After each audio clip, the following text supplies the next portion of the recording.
Hello and welcome back to The Marketing Hustle. If this is your first time here, I'm your host, Lottie Unwin. If you love hearing unfiltered stories from bold brands on how they do their marketing, you're in the right place. Today, I chatted to Max Maharajh, founder of Behaviour, who in their words, grow audiences. And they are incredibly kindly sponsors of this podcast.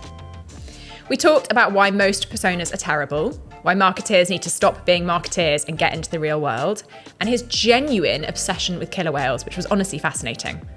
I really hope you enjoy it as much as I did. This episode is brought to you by Behaviour.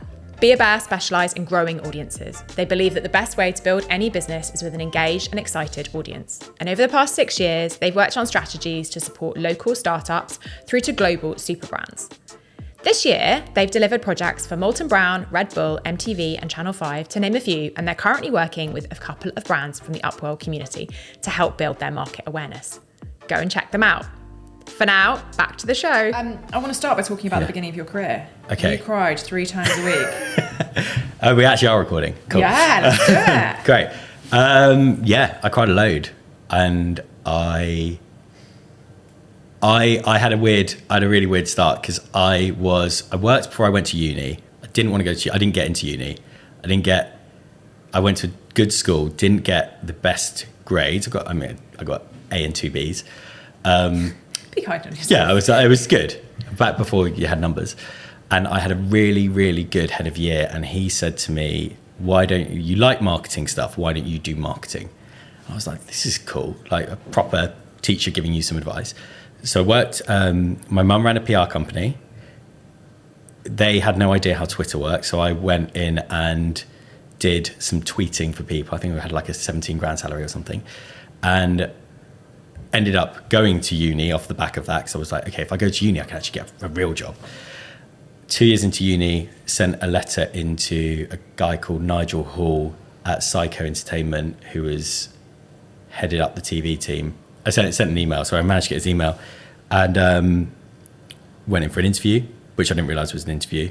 Thought it was just a chat, and he was going to give me some advice. No chat is ever just a chat. Oh, I don't know that. Yeah, I know that now. But you learned that lesson the hard way when you're 20. When I was 20, I was like 19 or 20. I was running club nights, which was wicked. We were making lots and lots of money in cash. And I then got asked to just drop out of uni, essentially. And I went to work at Psycho. I was on the TV development team, watching X Factor in different languages, trying to work out with a really, really smart group of people, trying to work out how we can make X Factor better. Because there was this show called The Voice, which had just come out, and they had spinning chairs. So dropped out of uni, went straight. I was like, why do I need to do my final year? Because I can go straight to work. And I started at Psycho. But as I was saying before we were recording, cried a lot because it was hard, and you're not that good when you're young, and you realise compared to everyone else that they've got. I mean, Nigel had 20 odd years experience. I had Simon Cowell sitting there sometimes, like really experienced, really smart people. So that was a weird start. It was a big reality check when I was an arrogant, cocky 20-something-year-old. What did you learn from a workplace that toxic? So firstly, I suppose it's weird. I've had this conversation with someone recently. I don't think I would call Psycho toxic, but objectively, some people might have. I learned everyone is an incredible entrepreneur around us. They're really, really, really smart people, really hardworking people. You would be in the office some nights until like 9 or 10 o'clock because you wanted to be there. Like we really, really wanted to be. And the flip side of that was that sometimes you had to, sometimes you had to like really put everything on the line, and emotionally it was draining. And I got home to my mum.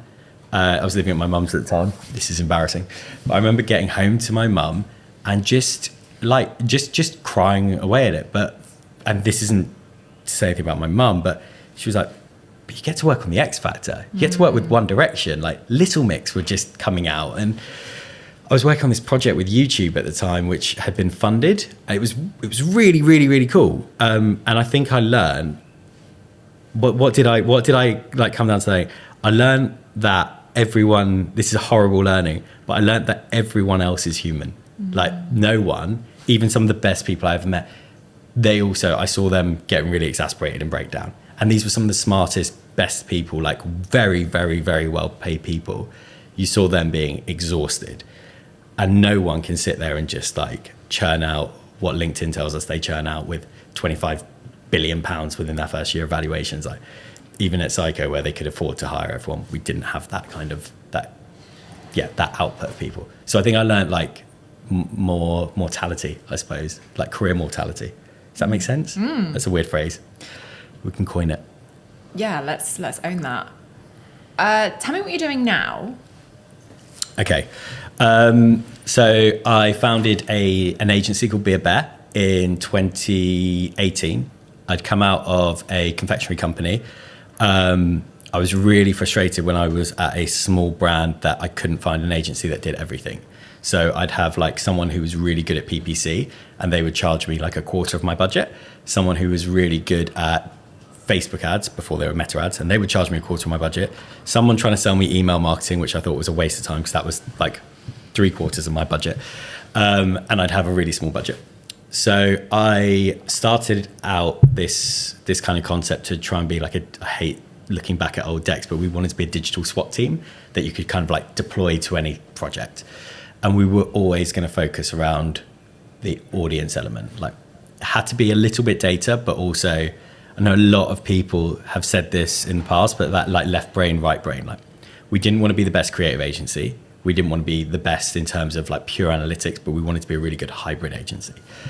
And we started out with Press Juices, a guy called Ed Foy, who I think probably amongst the community, a lot of people would have met Ed because he's just wicked and he won't mind me. I hope he doesn't mind me saying this, but he's a bit like a Labrador, just energy levels. Ed said to me one night, I think it's time that you start an agency, like you need to hire someone else. And I remember thinking this is such a bad idea, walked out, called my fiance at the time. We're now married. That's not going to get a weird story out of that one. Called my fiance at the time and said, Ed's just told me I need to start an agency. And she said, well, if you're going to be a bear, be a grizzly. So like, if you're going to do it, go for it. So I was like, cool, let's call it Be a Bear. And that's how the business started. We now look after, I like to believe that we're like audience specialists. So we believe that every company has an audience. And what a lot of businesses try and do, a lot of agencies try and do is give you this cookie cutter approach to, if you go and buy this is what's going to make you get 10 million leads a week and you're going to be able to have a boat or something. So what we try and do is take everything with like an audience strategy point of view. So we predominantly, or like my passion is kind of scale up brands, like the small guys who are probably teams of 2 or 3 and they're ready to get out into the market and grow big. But we also look after quite a few enterprise businesses now. So businesses like Molton Brown, MTV, Comedy Central, Channel 5 and Red Bull. And I'm going to stop dropping names because that sounds arrogant. I'm here for it. And I think I'm probably going red. What is your... Sorry, I'm blushing. Oh, here we are. My creds are just too hot right now. Yeah. What's my Amex statement is not as hot as my creds. Celebrate it. What is your ideal brief? Right now, personal or business wise? As I said that, I was like, there's 2 answers. Yeah, there's 2 answers. Okay, personal ideal brief. Give me. I've got one recently, and we're just starting out with them. I'm really excited. They've come to us. They've got a luxury. They've got a luxury olive oil product, and this is wicked because the 2 people or the founders behind it, they're interested in marketing, but they've got a wicked, like the product's amazing. Okay, the design's amazing, the brand's spot on, but they haven't got their audience yet, and that's great because we can be like, look at all this stuff we can build around that. And I'm already looking into it thinking we've got recipes. Okay, that's like an easy brand pillar you can put in there, and you can start building content around that. But you can also start to look into like the proper enthusiasts. I talk about brand champions a lot, but someone who's like really super excited about that one key product thing. So you might, I don't know, tea, for example, you might have like a tea and you might just have loads of knowledge about tea leaves and where they come from. People have it about coffee.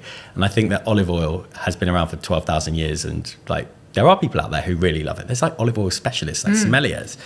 So for me, that's the kind of project that I'm really interested in. Small, small business. Okay, I'm interested in small businesses with deep pockets and no marketing team. Aren't we all? I think from an agency, the key thing that we've been leaning more into is brands who want like entertainment factor. So lots of businesses, I think in 2021, 22, Airbnb put out this statement that they were going to focus on brand marketing rather than anything in performance.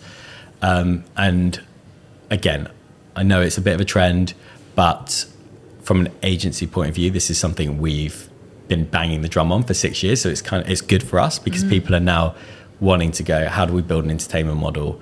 Not necessarily entertainment as in we don't want to make people laugh all the time, but how do you keep someone engaged with something after the point they purchase? So yeah, they've got that's what our like, I'll get told off by other people at the business if I don't say that's what our key client is. What small brands do that really well? Build entertainment brands. I really don't want to give them, it's not that I don't want to give them credit, but I feel like too many people have Surreal. Like I think we all know Surreal are doing really, really well by kind of keeping media space, by being interesting. People follow them. I don't know how many people actually buy Surreal. I feel like I'm going to get told off if I speculate how many people buy, but they've got a really good one from like an entertainment point of view. I think one brand at the moment who have kind of bridge, I think they're starting to bridge that gap a little bit is, sorry, I'm going to try and remember. I think it's TaskRabbit. If it's not, who's the other one who does something like TaskRabbit? Let's say it is TaskRabbit. Yeah. I think we'll go with TaskRabbit. Sorry if it's Airtasker. Yes. Do they still exist? Yeah, I think they do. That's awful if I say that. Again. So TaskRabbit, they're out of home posters at the moment where it's like someone called Taylor with a drill in her hand and it says, you're never, ever, ever putting that together. Like genius, great bit of like entertaining, fun copy that has gone out with a great kind of simple piece of content. And you're like, oh, great. I now know what that business does. They pick things. So I think they probably have a relatively small budget. I know they're doing some tube posters at the moment, but they're interesting in that space. I'm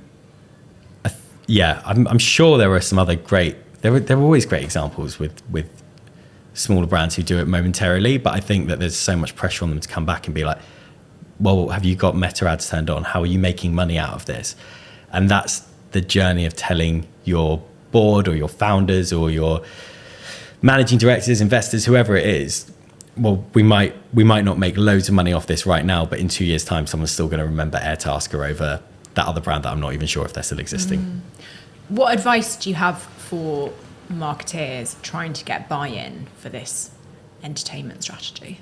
Loads of case studies, and case studies don't have to be stuff that you've done yourself. I have spoken to so many marketing managers from when I was in-house.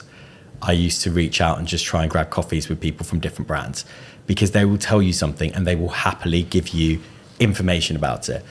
And I remember, I'm not going to say exactly what brand it is because I don't think I should probably say who it was, but I sat down with one brand and they told me just how well out of home was working for them at the time. They were doing really small runs. They were only doing it in London. It was when I was at Candy Kittens, and it gave me a whole new view on this that we never would have got.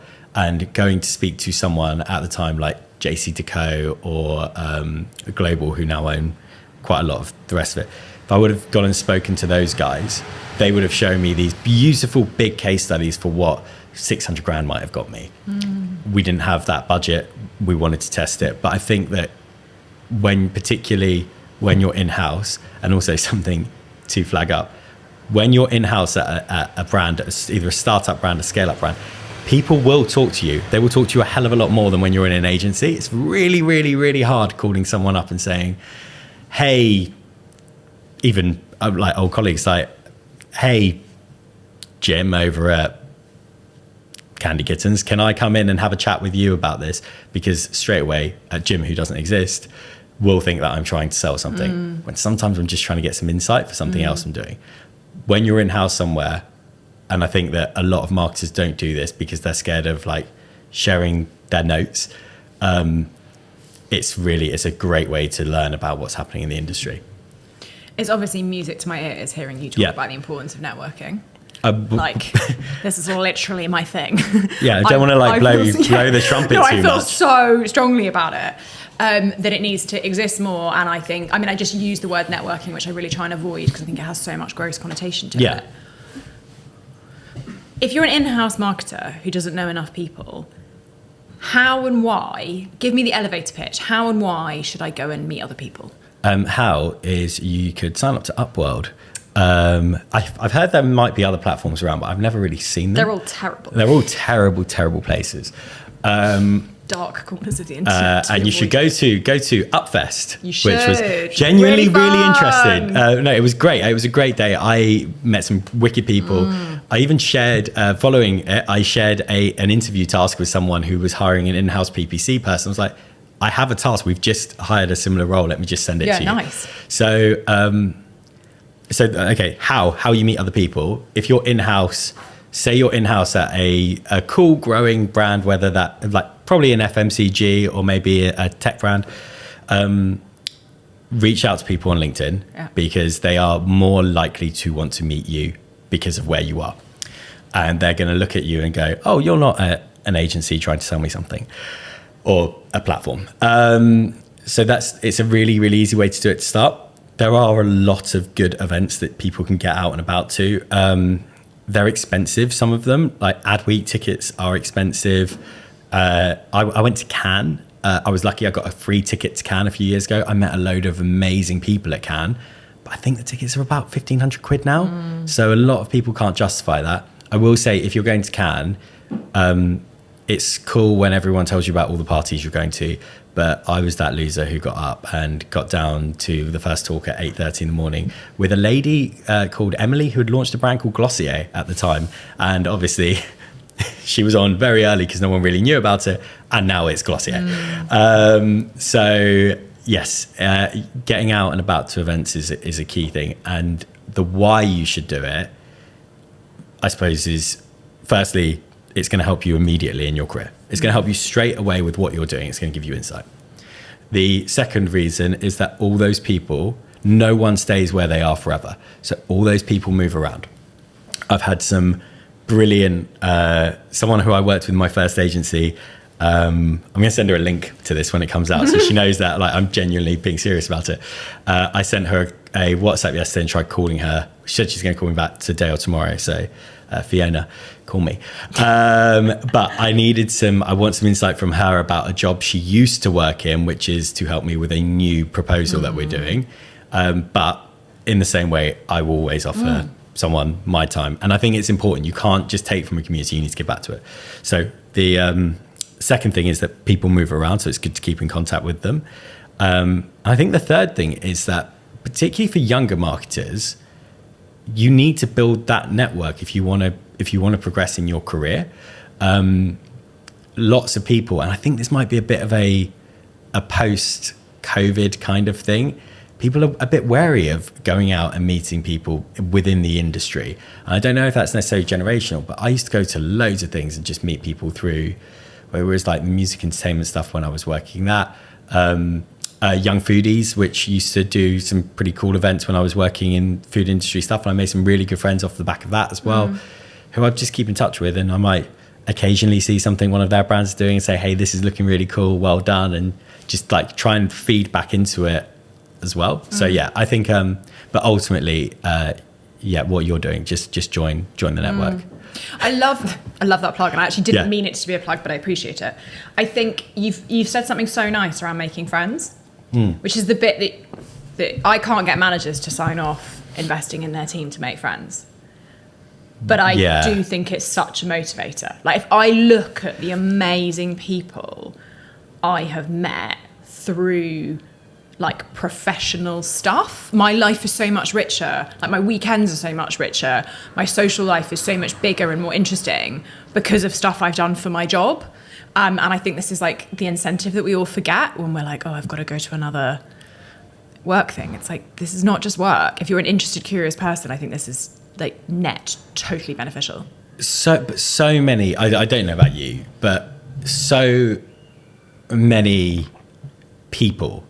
Like you are kind of like, you're slightly graded on what you do as a job, and not necessarily, grading's not the right word, but you're kind of like considered into like around what you do as a job. If it's a part of our identity. It's a big part of our identity.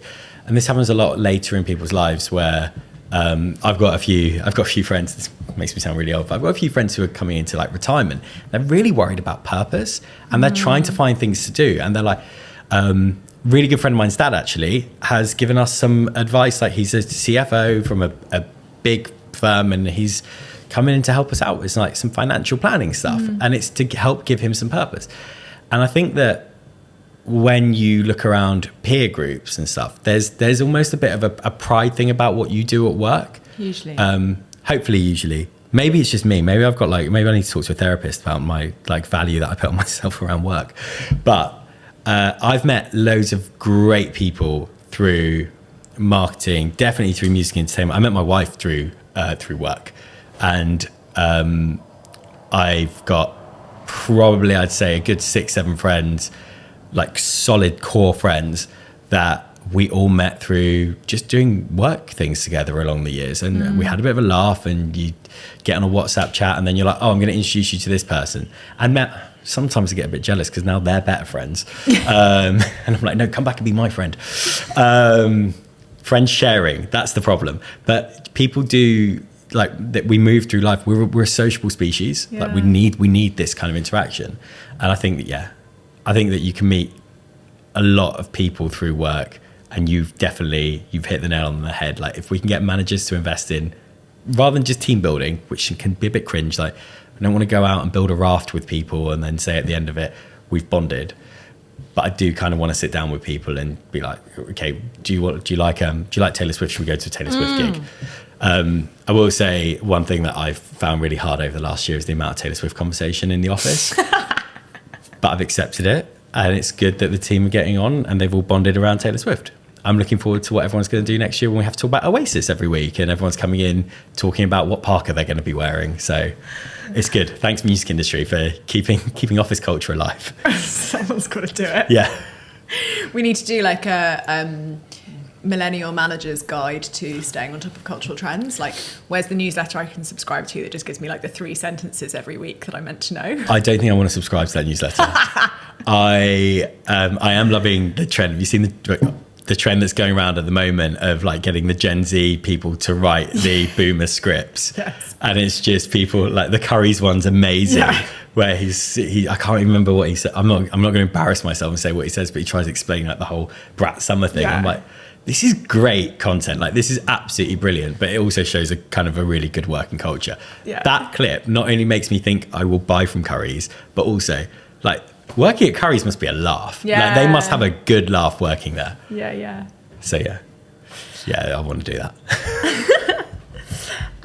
What marketing myths do we need to bust? All of them. All of the marketing myths. Where should we start? Can we... At the top. Let's start. First big marketing myth that could be done with busting. Personas. Customer personas. You're nodding and looking at me like, shut up, Max. No, I'm nodding being like, yes, okay. But which angle are we busting? Okay. Please, for anyone listening, if you are writing a customer persona deck, feel free to reach out to me. I'm on the Slack channel, and just ask me if I can look at your customer personas and if they are different to any of the other ones I've seen, because I have seen Sophie 24 from Clapham about 1 million times in every single deck, and she always works in PR and marketing, and she's always into fitness, and I'm really sorry I can't put Sophie in another deck. I'm sure that we've seen it. You've seen it. You're nodding. I'm nodding. Yeah, have you got Sophie somewhere in a deck? I'm proud to say that I don't think I've let Sophie in my decks, but I've seen her. Yes. I know her well. And there's always I also basically was Sophie. Like, Yeah. I grew up in Clapham. Like, I am Sophie, and I can assure you that there's about 1,000 of us. Yeah. You are not my target audience for anything. And I don't buy very much. I was really skint when I was her. Yeah.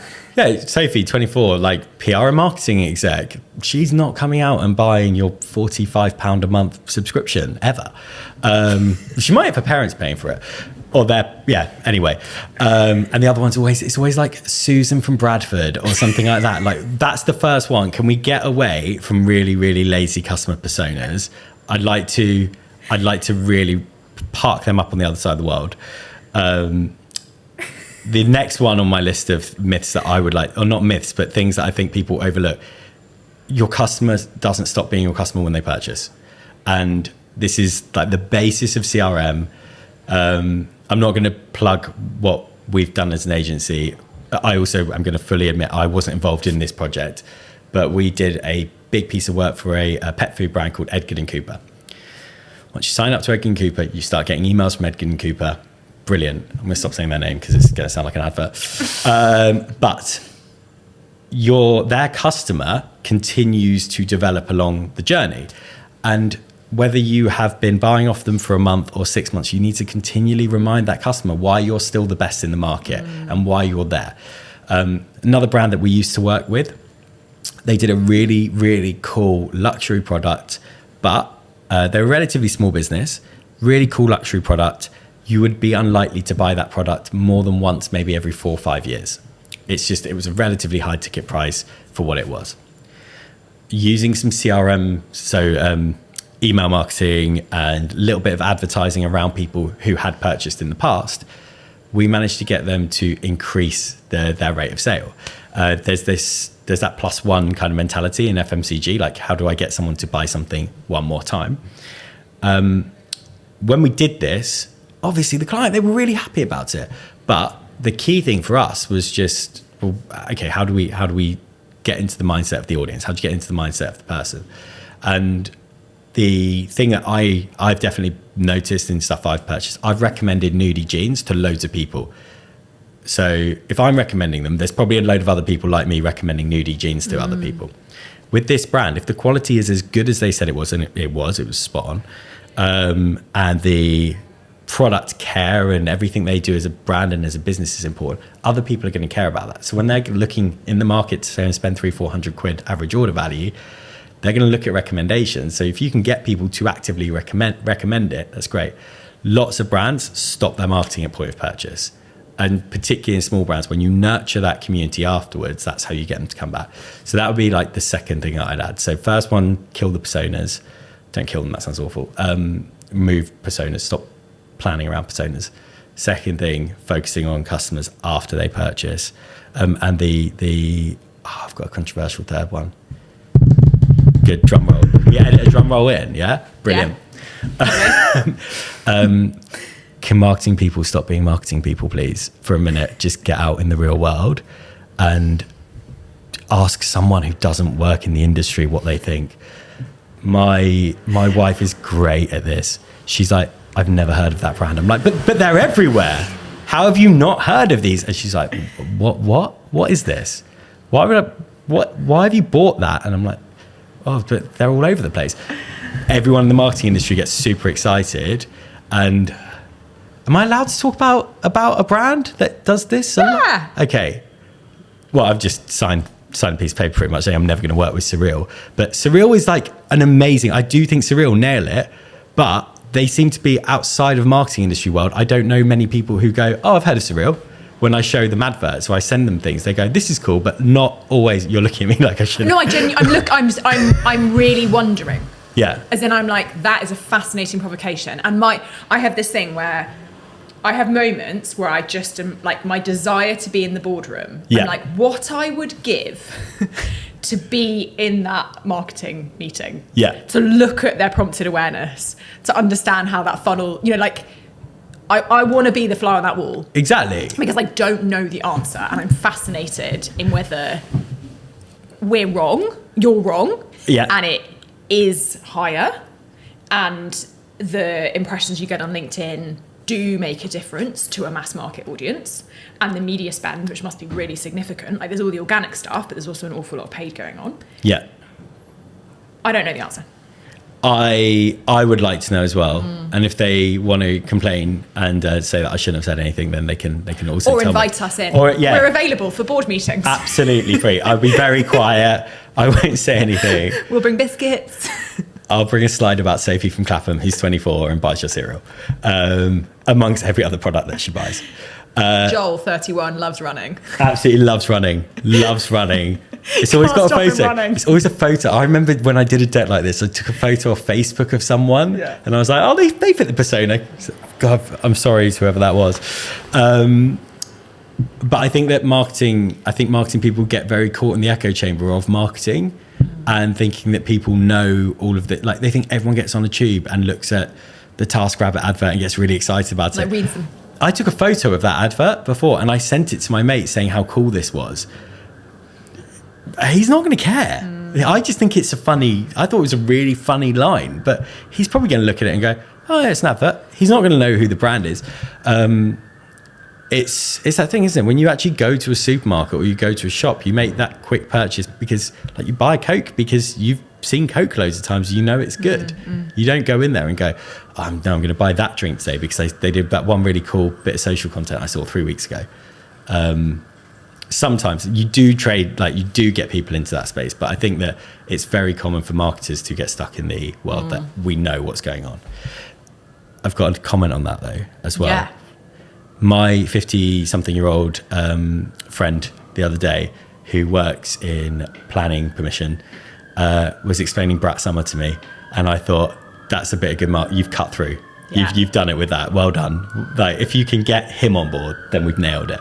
Yeah. How do you do not shit personas? Good question, Lottie. Well, because it's easy for us to just slag off. Yeah. I don't. I purposely make them as bad as possible. So first thing, I'm going to try and say some stuff that doesn't make it sound like a sales pitch, but also encourage other people to do this. Take as much of the data as you possibly can, which is obviously the first thing. And by that, I'm not talking about being Silicon Valley, like tech hacking data. Export your stuff out of Meta. If you've got TikTok, download it, look through what you have available. So reach, impressions, you tend to get a lot. If you've done ads, you get a lot of information about demographics on that. Don't then assume that you know everything about that demographic group. Just because someone, as you mentioned a minute ago, just because someone's over 48, it doesn't mean that they're not also going mountain climbing or kayaking or doing something really, really, really cool in the world. So look at similar brands. We do this thing, and actually, do you know what? I'd absolutely love it if other agencies stole this off us and did it. Do competitors and contemporaries. So don't just think about competitors. Don't just go, okay, I sell trainers. My competitors are Nike and also, is it Nike or Nike? Can we just finish that debate? Don't make me the global source of truth on that. You've got a lot more authority than me on this. I would say Nike. Okay, so Nike, cool. Because I interchanged this one. So let's take Nike, Adidas, and my trainer business.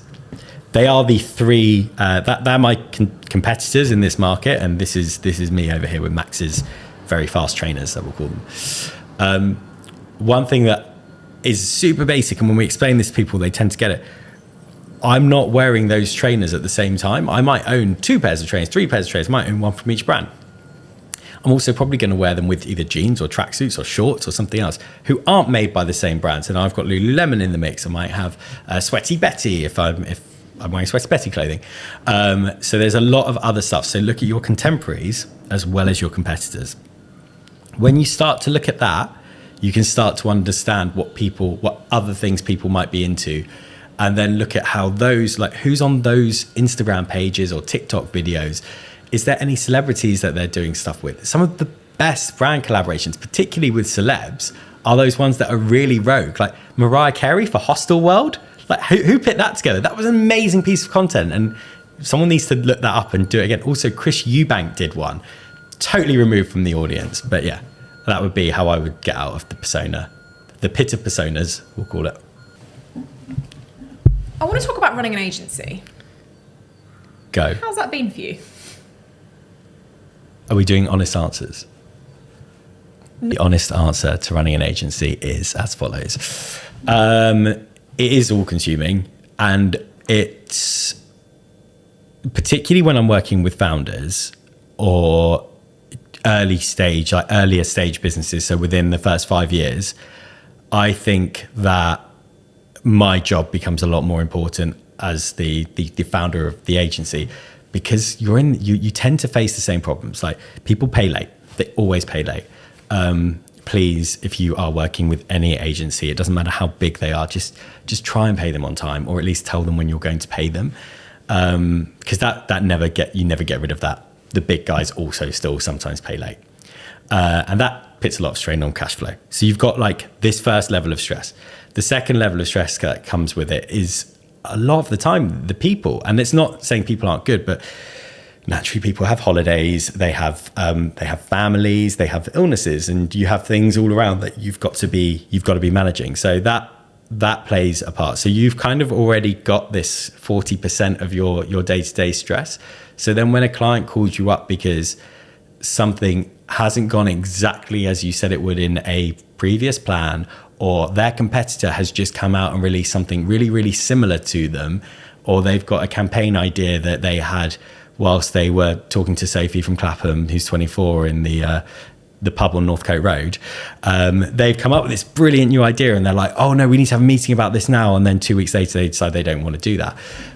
You're kind of sharing the same stresses as them. So I think my role in running an agency, particularly when I'm working with like scale up businesses, is more as a peer. I think that it's definitely developed over time. And on like day one, I had very, very little idea how to do anything. On day two, I had very little idea. Day 20, I probably had a little bit more of an idea.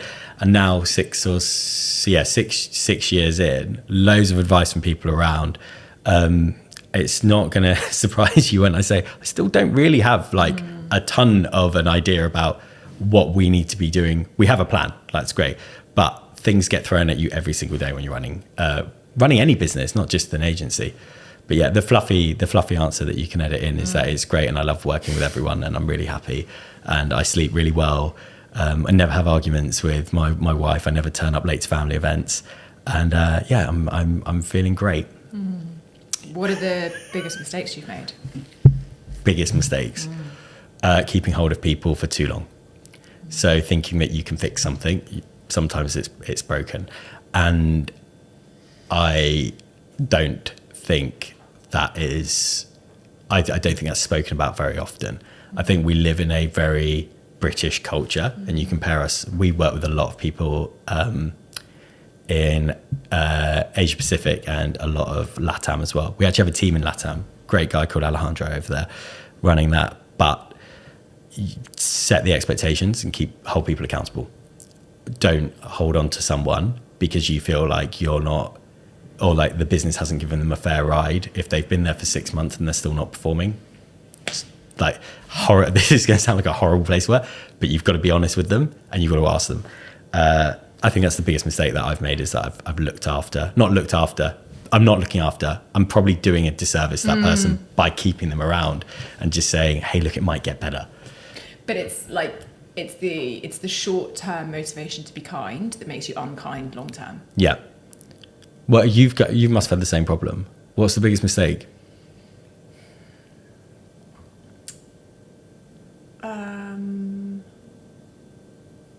I think my biggest mistake I'm still making, which is not this podcast, which is sitting here right now, which is underinvesting in some big bets. I think I'm too cautious. I think I test everything, and I dip my toe in like every pond, as opposed to saying, for example, I know that my personal brand is really important to the business. I've just decided to hire someone part-time to help me. Today, I've had this conversation and a conversation this morning where I'm thinking that's a full-time role and I need a full-time videographer. Like, I think I go too tentatively in as opposed to backing things full throttle. And I think that like, it's because I'm really risk averse. Yeah.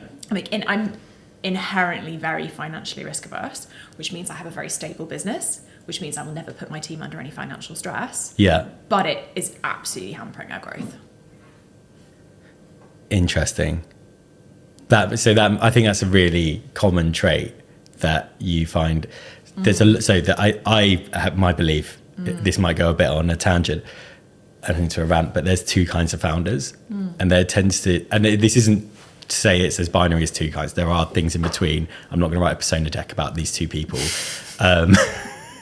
but we should do it. But there tends to be people who have the financial security, and it might be away from the business, and they have raised money quite easily, and they can spend that money, and they can be very, very risky because it's almost monopoly money in the world they're living in. And I'm not saying that those people all come from like one area or one one unit, but people who have raised tend to be able to spend money a lot more freely, whereas people who, and this is sometimes why it's interesting working with smaller brands and also on a real enterprise level with business units within big businesses, because those people have a set budget that they've got to work to because they've either built the business up themselves, or they have been given a set budget at the start of the year and they want to make it look really, really good for themselves. So that when you get the founders who can go and spend whatever money they want versus the ones who have like some financial control and they want to protect the jobs of the people in their team that they've already built, or they want to also protect their own interest in this, because you don't want to run something that might totally crash in 12 months time. Those people tend to be the ones that you've got to kind of really showcase a good strategy and say, because when like, just say we worked together and I showed you a strategy for how I could help you get X million people seeing your stuff in a year. If I did that, we would need to be pretty close to the mark. Like, we would have to be like, maybe you're going to give us 5% either side, but over serving it, we need to be able to explain exactly. If we said we're going to get you 1 million impressions on all your personal brand video content, we don't do that as well. So this isn't a sell, or this would be a really elaborate pitch if this is how I got into but if we were then to get you 5% over that million, cool, there's a bit of tolerance. But if we then get you 10% over that million, we're also doing a disservice to you by not like forecasting what we could have done in the first place properly. We should be explaining that. So I think that I think then there's the two kind of founder or investor models. One where people get given money and they can just spend it freely and be risky. One where they've got to really hold on to it and they've got to make sure every penny counts. Yes, but Marissa from Perfect Head said to me on our last episode, the only irreplaceable currency is time, which I think is really interesting. Because I'm now at a point, if I was coaching myself, I would say your business is big enough, you've been doing this for long enough that you know you can make money back within reason. Clearly, there's a threshold to that. But I have the ability to invest more brazenly than I do, because I know that even if I wrote off that cost, I could recover it in a bit more time. Or I could like do some work that I wasn't very excited about. Or like I kind of have enough self-belief that I can find ways to generate income if I need to. She is right in that what I don't have is time. And the like bootstrapped mentality slows me down. Interesting. I'm terrified of time. Like, time is my biggest. We sacked off timesheets recently as a business because agencies tend to deal on time, and I've never ever managed to get my head around. Like, I get my head around time, but if I could give myself, like, that's the one thing that I want is just time to do something. And so I found a project recently. I'm hoping that they're going to go ahead with it. I've got a call with them next week. They're a charity that are reintroducing killer whales to the wild. and I love killer whales. Like, I absolutely love killer whales. Genuinely, like every ecotype, there's a number of them. I've just come back from Shetland where I went up to go whale watching. I saw no whales. Saw a lot of seals, and during the worst feeling when you're looking at seals in the wild, thinking that they're fascinating, but you just want one to get eaten. Felt like a horrible person. But I've said to the team, I mentioned this project to the team. I said, look, we might have this opportunity come up with this charity. They're going to have no real money. They're not going to be able to compete like financially. I want to do it because I want some time to do something that I feel really, really passionate about. And we need to, it won't be, if it does go ahead, it won't be for a while. But I want to be able to do something. I want to spend some of my time doing something that I feel like is a really valuable use of my time. Similarly, it sounds like your situation, you want to find like there is value to your time, but you can't be as, maybe you're feeling the same, you can't be as binary as saying each unit of my time, each 1 hour block costs X. And if I'm not making X, then it's there. You've got that kind of time investment. Yeah, I just think I'm increasingly scared of the opportunity cost.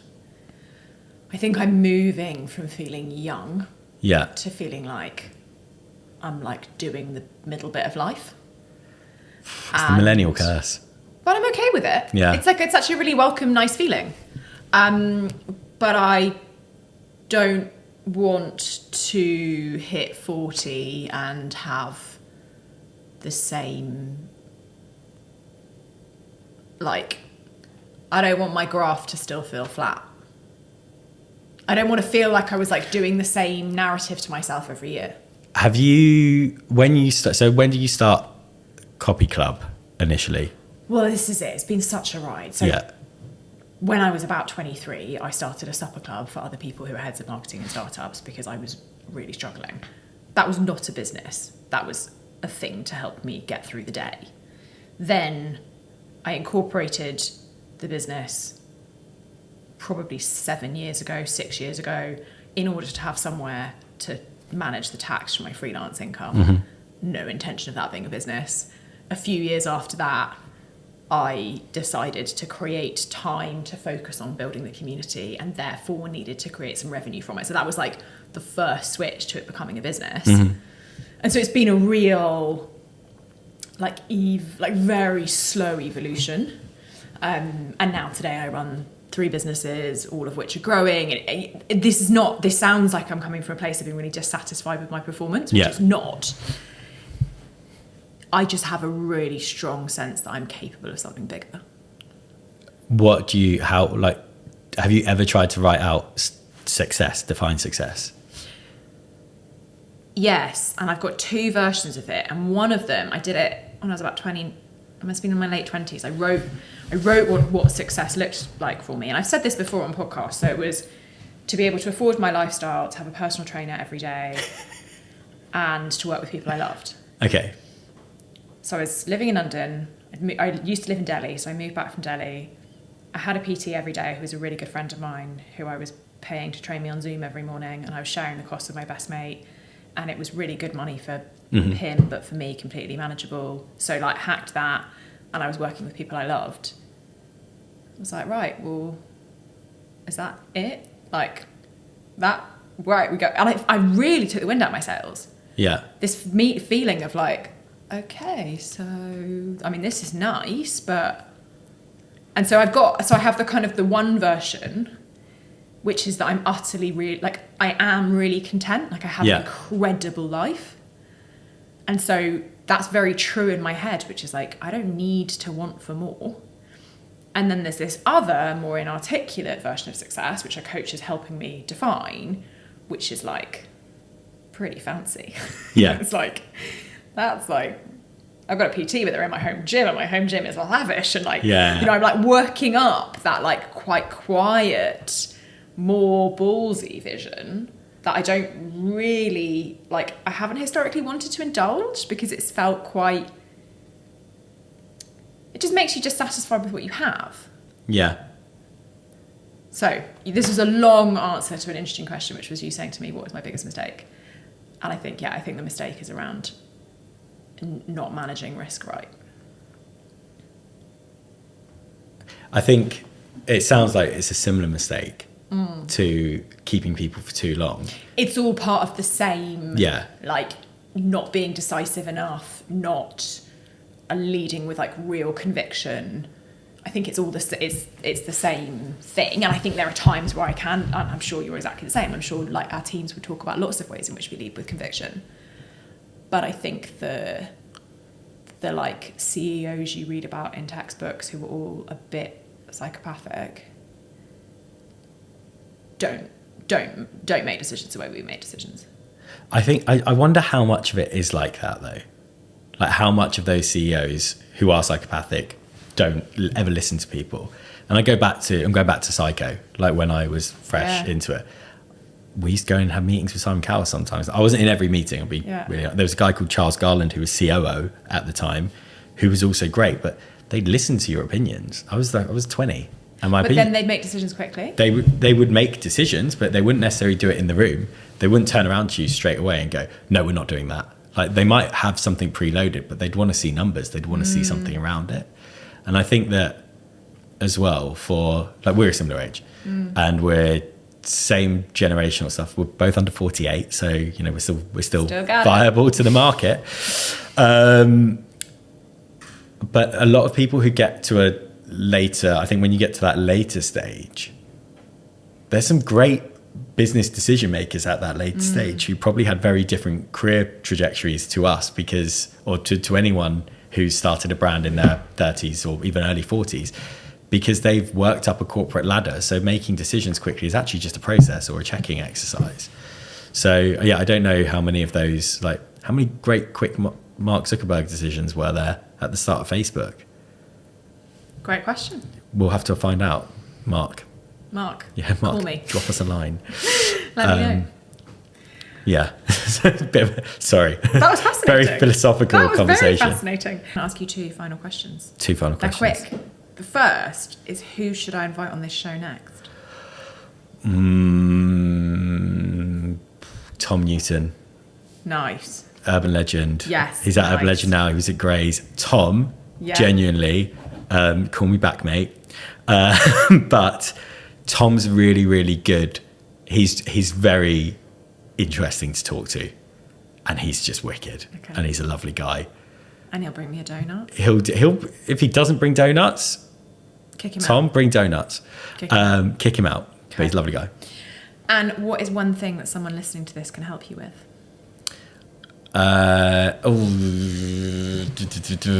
One thing that you can help with. Can I do two things that you can help with? Yeah. So one thing that anyone listening to this can help me personally with is just get in touch. Tell me what you're doing. I really don't. I'm not going to try and pitch.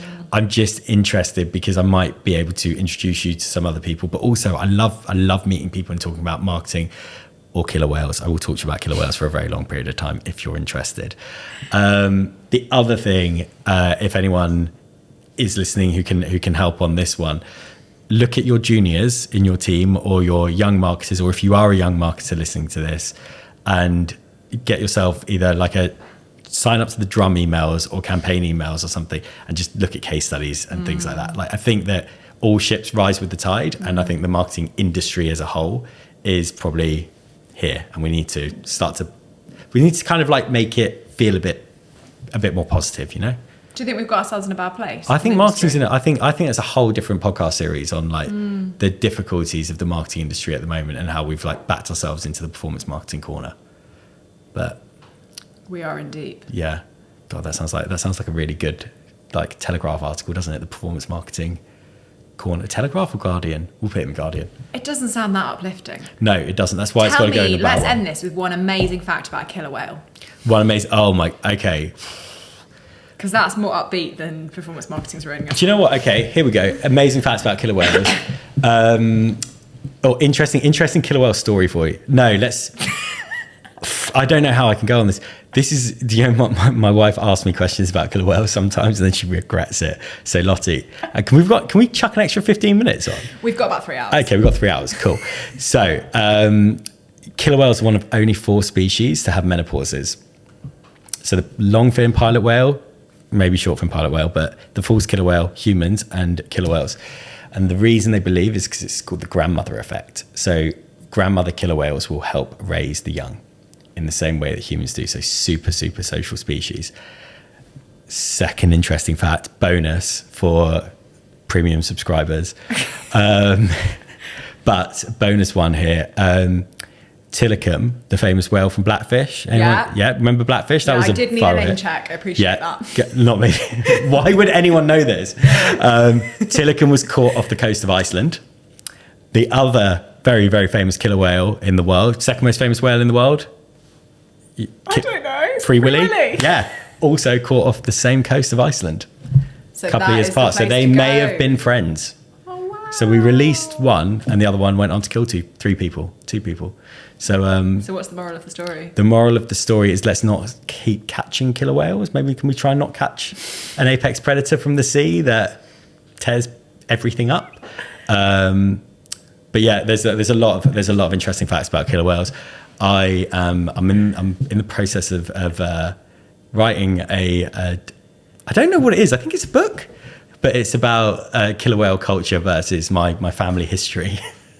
So I don't know what it's about yet. And all I keep doing is reading people passages, and they're like, "What is this?" I'm like, I'm not sure. It's a memoir. I don't know if it's a memoir or if it's like it's like Ulysses. It's just a stream of consciousness that's interjected with. It's just a masterpiece. Yeah, that's all we need to know. Yeah, I will when it's finally out. I will self-publish it, put it on Amazon, and share a link. And do a reading for us all. I will come back and do a reading if.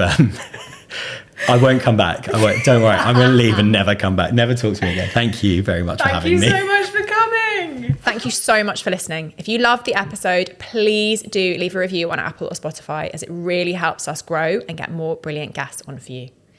If you want to hear more real insights from the life of a founder in startup marketing, do give me a follow on LinkedIn if you don't already. I would love to connect. And that is a wrap until next time. Remember, you can always get in touch to recommend who we should invite on the show next. Done.